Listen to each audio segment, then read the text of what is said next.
ONews Radio, toute l'actualité nationale et des Outre-mer.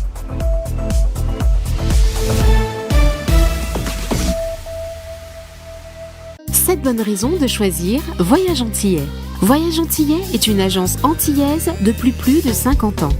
Voyage Antillais vous réserve un accueil chaleureux, une qualité de service, un accompagnement soigné, toujours avec le sourire.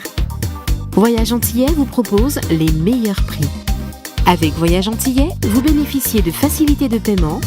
Votre deuxième bagage est offert. Voyage Antillais, c'est 2 agences en Île-de-France qui relient les Antilles à Paris. Voyage Antillais, nous là vous faisons voyager. Réunion Actualité. Bonjour à tous. Et pour commencer, attention sur les routes, Sarah. Oui, attention sur les routes parce qu'il y a eu pas mal d'accidents depuis ce matin. Vous l'entendez sur Freedom depuis 6 heures. Un premier accident qui a impliqué 2 voitures et un car jaune. Donc 3 véhicules qui est à présent dégagés du côté de la Saline au niveau du rond-point du Dynamore-Gabine. Ensuite, il y a eu ce motard quasiment dans le même temps qui s'est retrouvé à Saint-Denis au sol, à l'entrée de Saint-Denis côté est à la Jamaïque. Les secours se sont déplacés et l'accident semblait grave. Et maintenant, c'est la 80 de Sainte-Suzanne qui est paralysée. Précisément à la Pente Bel-Air, un terrible accident. Un motard a heurté le terre-plein. Sa moto et lui ont été projetés sur les voies opposées, en plein milieu de la 4 voies. Un accident spectaculaire, mais grave. Et vos appels continuent sur le 41 51 51, service radio guidage. Élection européenne, on va en parler dans le baromètre, c'est vrai, mais le Rassemblement national en tête et c'est quasiment le grand chelem. Oui, c'est quasiment le grand chelem, que ce soit à La Réunion ou en métropole. Le RN, le Rassemblement national, a fait carton plein devant tous les autres partis. Emmanuel Macron se retrouve donc en grande difficulté et il le sait. Hier soir, il a pris cette décision que personne ou presque n'attendait. Il a annoncé la dissolution de l'Assemblée nationale. Un véritable coup de tonnerre, surtout que les délais vont être très très courts. Il a annoncé les élections législatives au 30 juin et le second tour au 7 juillet. Pour le président de la République, il fait donc le choix de redonner, je cite, aux Français le choix de leur avenir parlementaire par le vote. Vous nous direz ce que vous en pensez dans le baromètre de ce matin. Vous avez évidemment déjà commencé puisque c'est le fil rouge de discussion de la journée sur Freedom aujourd'hui. Rendez-vous au 99 12 00. Hier, la Réunion a été dotée de 2 députés européens. Oui, n'oublions quand même pas qu'une élection, ça sert à élire des gens. Donc 2 députés européens ont été désignés pour notre département. Younous Omarjee, qui rempile, et Marilus Brasier, qui fait son entrée au Parlement européen sous les couleurs du RN. Elle est actuellement à Paris. Elle bénéficie de l'engouement des Réunionnais pour le Rassemblement national, dont le président local et maire de la Plaine des Palmistes est fier, même s'il déplore le taux d'abstention. Écoutez l'ambiance hier soir à la Plaine des Palmistes avec Johnny Payette, président du RN. Encore une fois, bravo à toutes les personnes qui ont participé. Merci à toute la coalition, à tous les élus vers ce résultat. On constate votre travail effectué depuis 4 ans. Bravo à vous.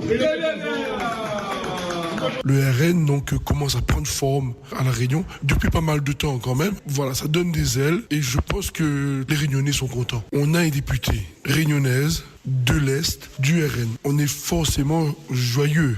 Mais quand même, on a toujours un petit mal au cœur quand on voit autant de personnes qui ne veulent plus se déplacer. En traduction, ça veut dire que la politique n'est plus considéré aujourd'hui. Il faudra travailler pour que les électeurs retrouvent le chemin de Lyon. C'est ça qui est le plus important.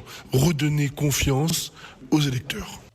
Alors évidemment, analyse à lire ce matin de notre éditorialiste Yves Montrouge sur ces cartes qui sont complètement rebattues, avec des réactions qui sont nombreuses après ce scrutin et ce coup de théâtre en pleine nuit du président de dissoudre l'Assemblée nationale. Je vous propose de nous arrêter sur l'avis de Jean-Paul Virapoulet. L'ancien sénateur réunionnais est déçu de l'important taux d'abstention à La Réunion. Les électeurs, pour lui, se comportent, je cite, comme des enfants gâtés qui ne réalisent pas tout ce que l'Europe a fait pour le territoire. Il appelle aujourd'hui la population à se mobiliser. Je dis quand même à mes compatriotes réunionnais pour lesquels j'ai une affection totale, ne vous comportez pas comme des enfants gâtés. Quand on vous appelle à voter, allez voter. 23% de participation, c'est pas digne de ce que nous devons à l'Europe. Le basculement de l'eau de l'Est en Ouest, des périmètres irrigués, l'avenir de toutes les entreprises de la Réunion, la continuité territoriale, la formation professionnelle. L'Europe est partout.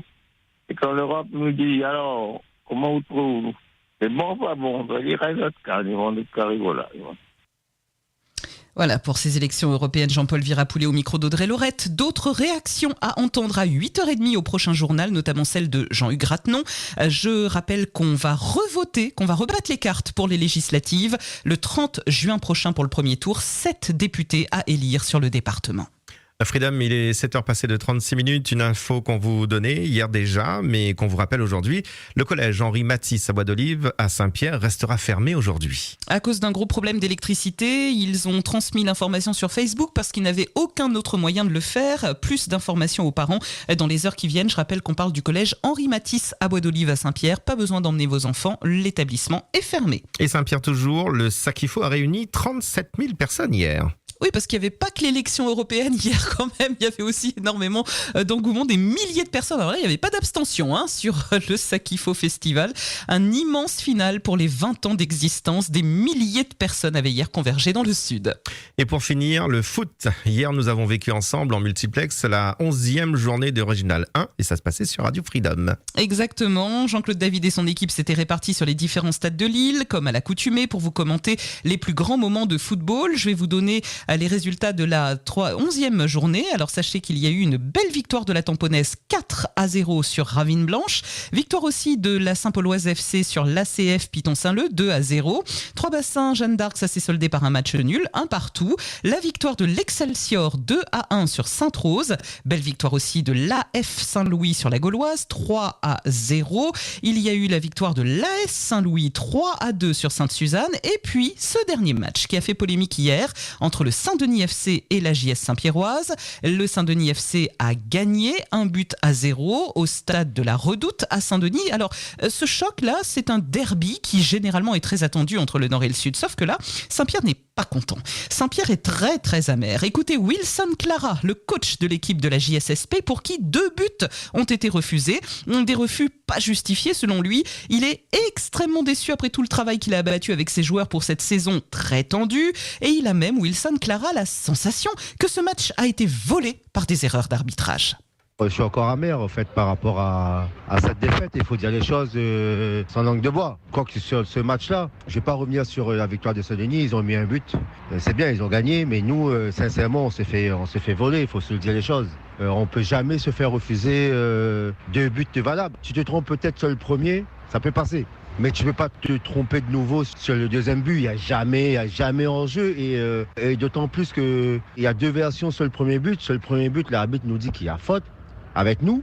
Et elle a ressorti avec le staff, il dit il a sifflé parce que c'est un coup franc soi-disant indirect et le ballon rentre directement. Mais il faut savoir, on va aussi perdre ce match dans ces conditions, c'est inacceptable. Tu travailles toute la semaine, on prépare les gars pour, et à l'arrivée, tu perds ce match sur des faits d'arbitrage, c'est inadmissible. O-News Radio sur outremernews.fr.